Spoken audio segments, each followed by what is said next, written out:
Muito bem, senhoras e senhores, estamos de volta e vamos agora começar com um item importante do nosso edital, que é esse aqui, galera. Vamos agora falar da ortografia oficial.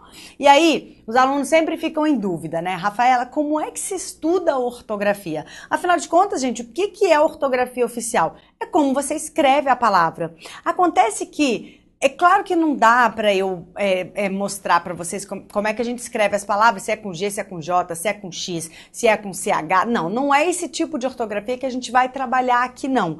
Mas saibam vocês que essa ortografia, ela cai. A gente até vai resolver aqui algumas questões e vocês vão ver que isso acontece. A banca, ela exige de você, candidato, que você saiba escrever as palavras em língua portuguesa. Então, assim, tem que saber se berinjela é com G ou com J, se tigela é com G ou com J, como é que se escreve exceção, enfim.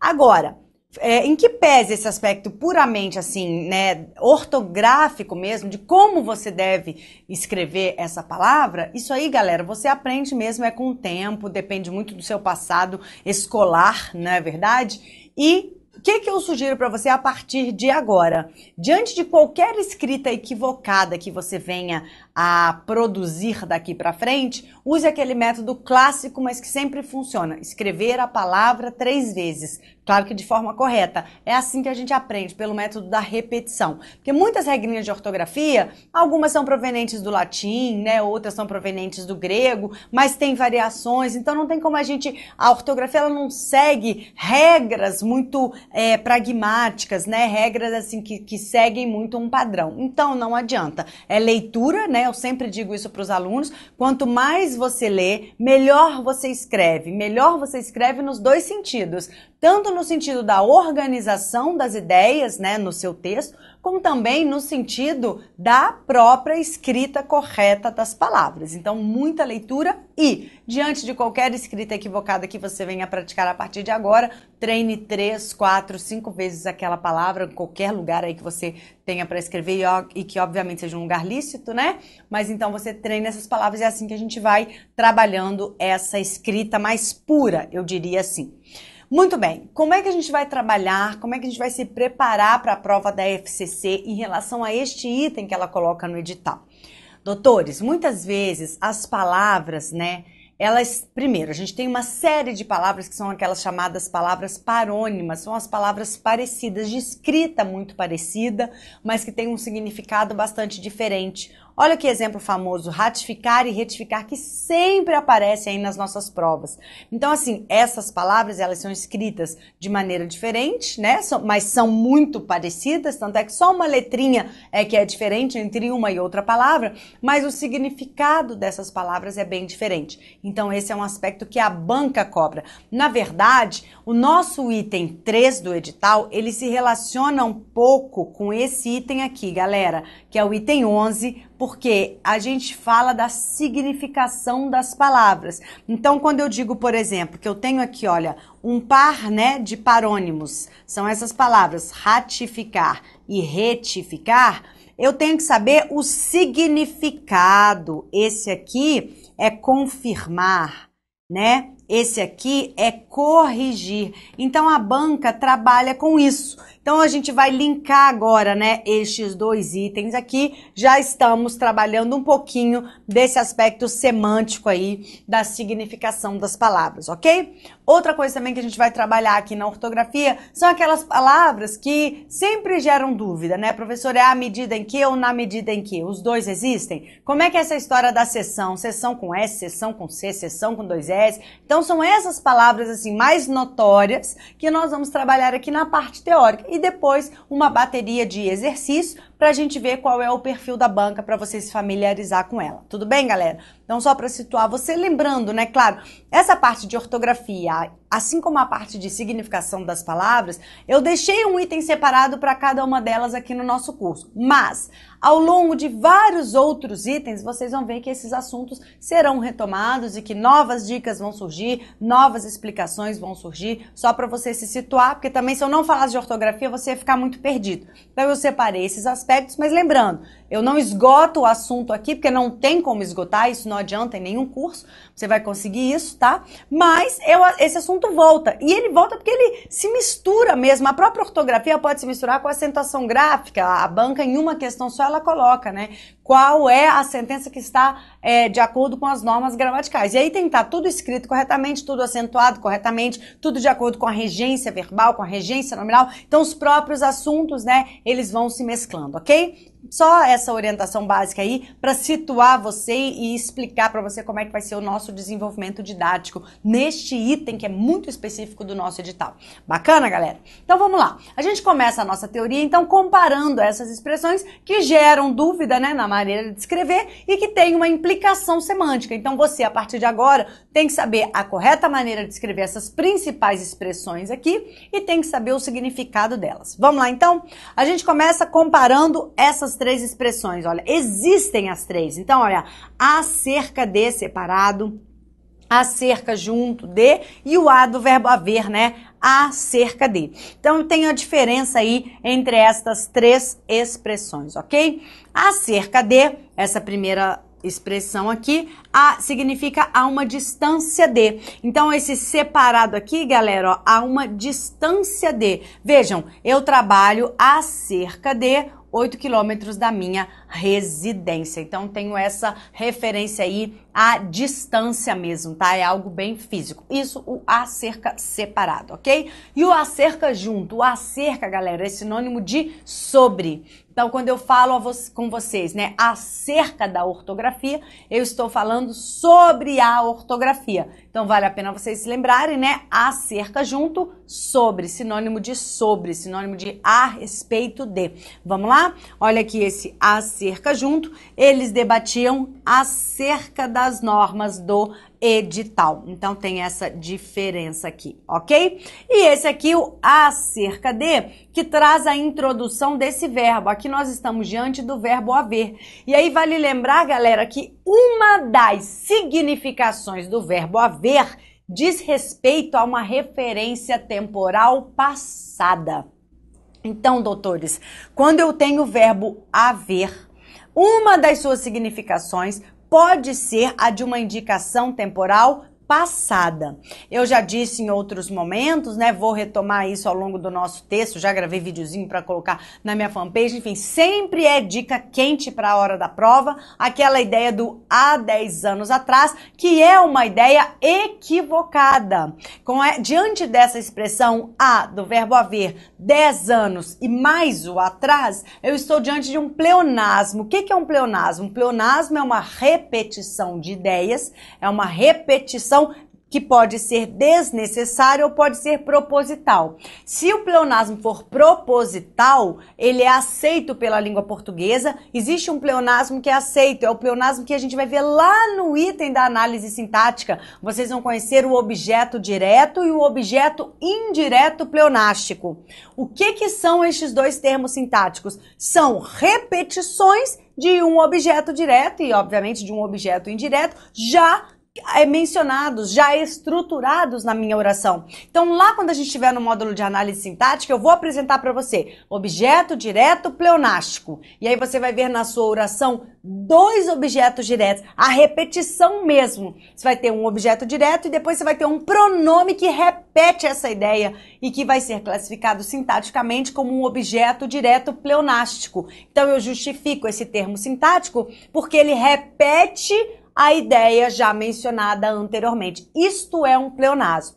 Este pleonasmo do objeto direto, bem como do objeto indireto, eles são aceitos pela norma gramatical, eles estão corretos. A gente vai ver que ele tem uma implicação estilística, né? Ele serve para enfatizar aqueles termos sintáticos, quais sejam objeto direto e objeto indireto. Acontece que nem toda repetição de ideias, ela é correta na língua portuguesa, né? Sabemos nós que se a repetição não for aceita, não for correta, então nós estaremos diante de um pleonasmo vicioso. Já ouviu falar nos vícios de linguagem? E aí, diante de um vício de linguagem, claro que essa informação está incorreta. Tem aqueles mais óbvios, né? Entrar para dentro, subir para cima, descer para baixo, sair para fora, hemorragia de sangue, é pleonasmo, hemorragia só pode ser de sangue, goteira no teto, poça no chão. Então vários outros, acabamentos finais, mel de abelha é um pleonasmo, quem mais faz mel? Entendeu? Então todas essas ideias, se é mel, já é de abelha, eu não preciso repetir essa ideia. Isso acontece com a expressão há 10 anos atrás, porque o verbo haver ele já indica passado, já faz essa referência temporal anterior. E a expressão atrás também já indica passado. Então, quando eu digo há 10 anos atrás, eu cometo o mesmo erro de dizer vou entrar para dentro da sala agora. Esta é a questão. E isso acontece porque o verbo haver, em uma das suas significações, já indica um tempo passado, um tempo transcorrido. Portanto, doutores, a única coisa que vocês não podem fazer é usar o a do verbo haver junto à expressão atrás. Ou você usa somente o verbo haver, ou você usa somente a expressão atrás. Como assim, professora? Há 10 anos eu estive na Europa, ou 10 anos atrás eu fiz o concurso para o INSS, ok? Vamos colocar isso então no nosso material. Vale lembrar então que o verbo haver, né? A do verbo haver, uma das suas significações é essa aqui, ó. Tempo passado. Tempo pretérito. Uma das, a gente vai ver outras ao longo do nosso curso. Portanto, eu estarei diante de um pleonasmo se eu escrever isso aqui, galera. Há 10 anos atrás. Ok? Pode observar, isso aqui é incorreto. Quais são as soluções? A primeira solução, ou você faz a menção apenas do verbo haver, há 10 anos eu estive onde você quiser, ou então, 10 anos atrás, fulaninho de tal foi julgado pelo crime hediondo, blá, blá, blá. 10 anos atrás eu estive, etc. Ok, doutores? Por que eu coloco essa informação? Porque nós vamos agora precisar dessa semântica do verbo haver para justificar a minha regra em relação à ortografia quando eu comparo, né, essa ideia do acerca de. Se você já sabe que o a ele é do verbo haver, ele faz referência a esse tempo passado, então, galerinha, eu consigo agora entender por que que o acerca de, verbo haver, ele vai me fazer uma referência passada, olha, faz aproximadamente. Claro que o aproximadamente se dá em virtude do cerca de, assim como esse cerca de aqui, né? Acerca de, a uma distância de, ou a aproximadamente. Agora, esse a aproximadamente, se for distância. Então, eu não coloco aqui porque às vezes o aluno confunde. Esse a aproximadamente, distância. Veja, eu trabalho a aproximadamente 8 quilômetros da minha residência. Agora, esse a do verbo haver, como ele nos remete àquela ideia, né, de tempo passado, então, eu tenho essa semântica, faz aproximadamente. Olha, há cerca de 5 dias ele esteve aqui. Ele esteve aqui há cerca de 2 horas. É uma junção, então, né, desse a, verbo haver, indicando o tempo passado, indicando passado, melhor dizendo, e esse cerca de aqui, indicando essa ideia de aproximadamente. Lembrando que o acerca junto, acerca de, é sobre, a respeito de. Tudo bem, doutores? Então é assim que a gente vai trabalhar a teoria aqui da nossa ortografia, a gente vai sempre cotejar estas expressões.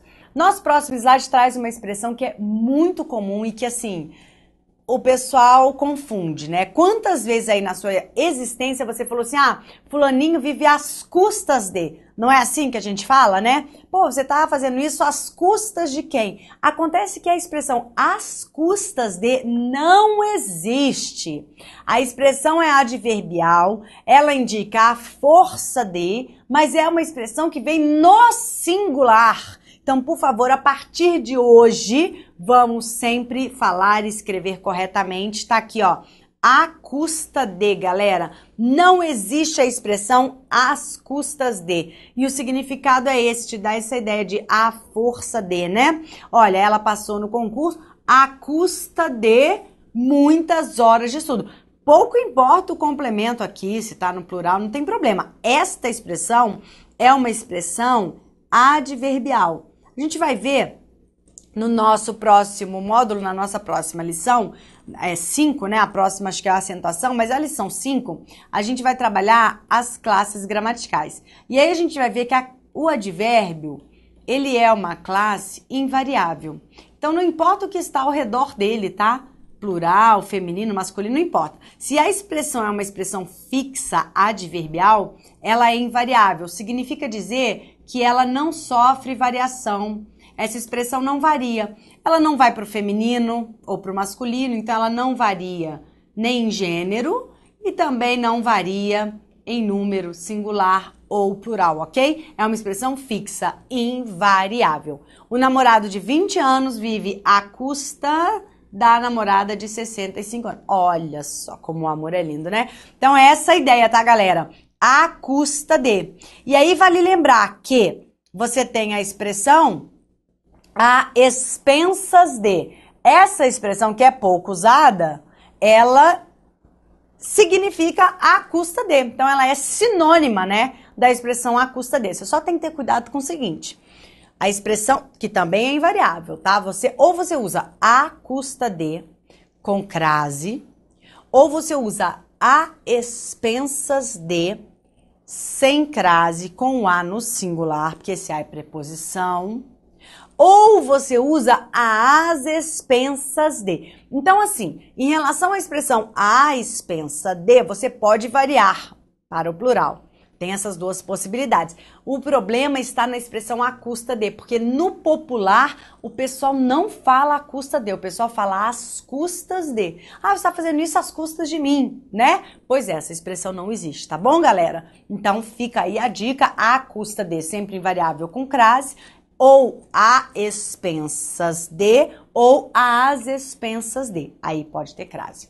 Beleza, galera? No estudo da crase, a gente vai ver que por que eu não uso crase quando o a está no singular? Porque se ele está no singular e o termo posterior está no plural, significa que esse a é preposição. A gente vai entender por quê. O artigo, ele varia com o substantivo a que ele se refere. Então, se expensas está no plural, se você tivesse um artigo ali, obrigatoriamente esse artigo também deveria estar no plural pela concordância nominal que rege essas regras. Como você não tem artigo, você só tem a preposição e a gente vai ver que a preposição é uma classe de palavras que não varia também. Então, ela não tem feminino, não tem plural, não tem masculino, não tem gênero, enfim.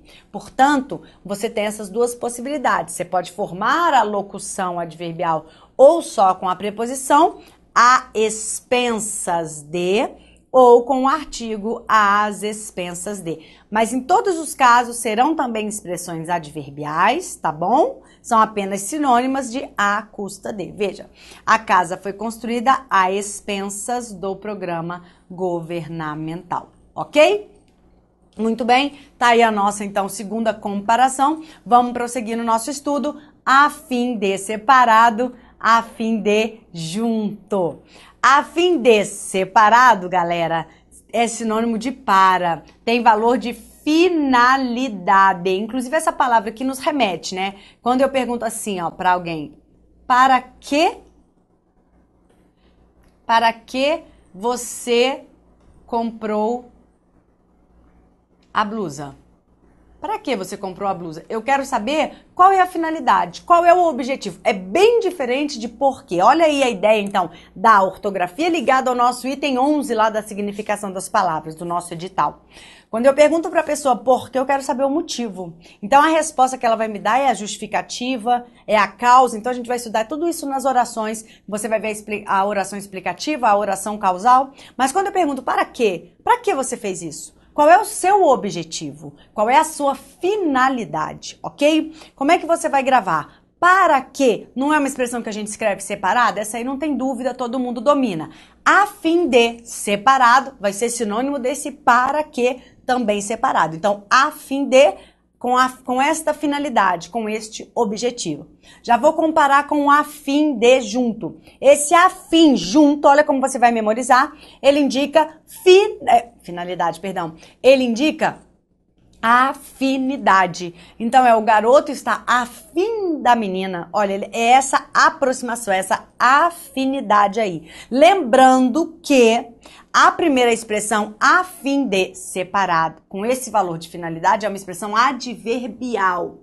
Já a expressão a fim de, ela indica afinidade, também pode ser entendida como essa ideia de parentesco. E aí, galera, essa é uma expressão adjetiva. Guardem já essas informações, já estou introduzindo a nossa lição número 5 das classes gramaticais.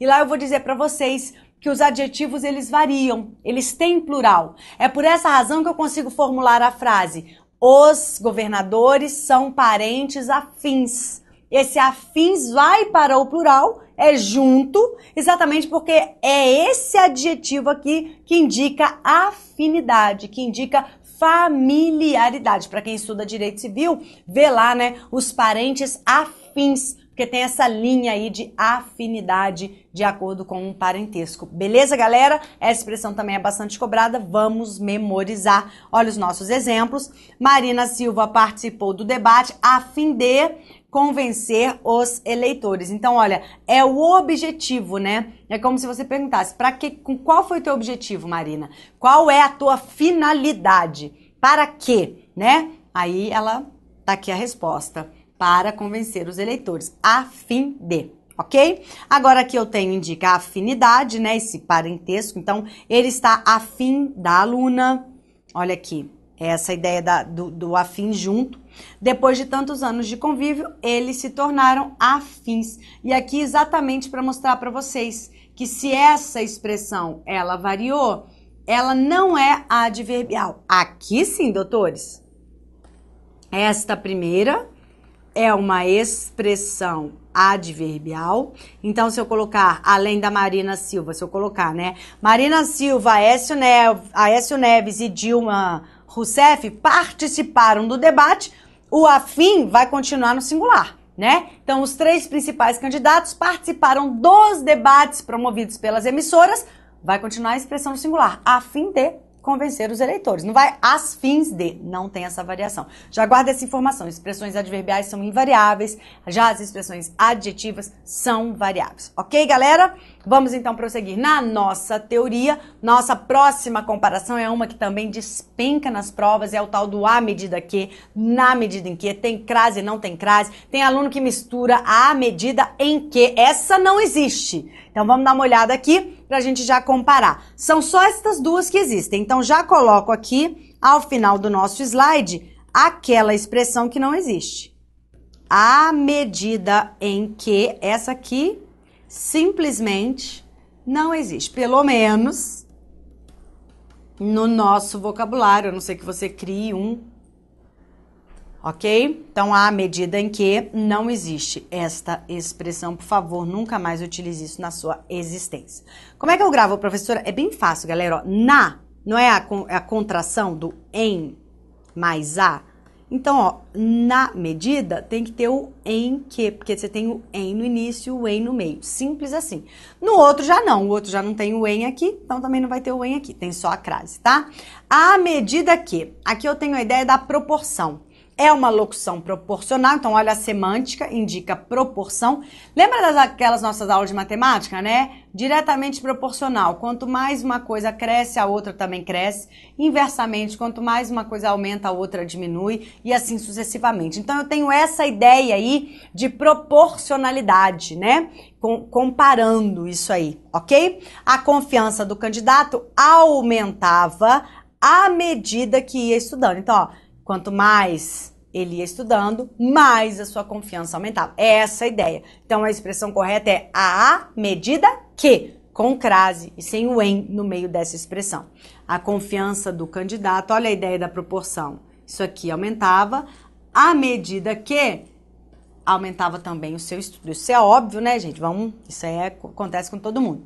Na medida em que, olha o valor, não é proporção, é causa. Então, galera, aqui, olha, eu vou ter essa substituição por essas palavras, olha, porque, porquanto, uma vez que.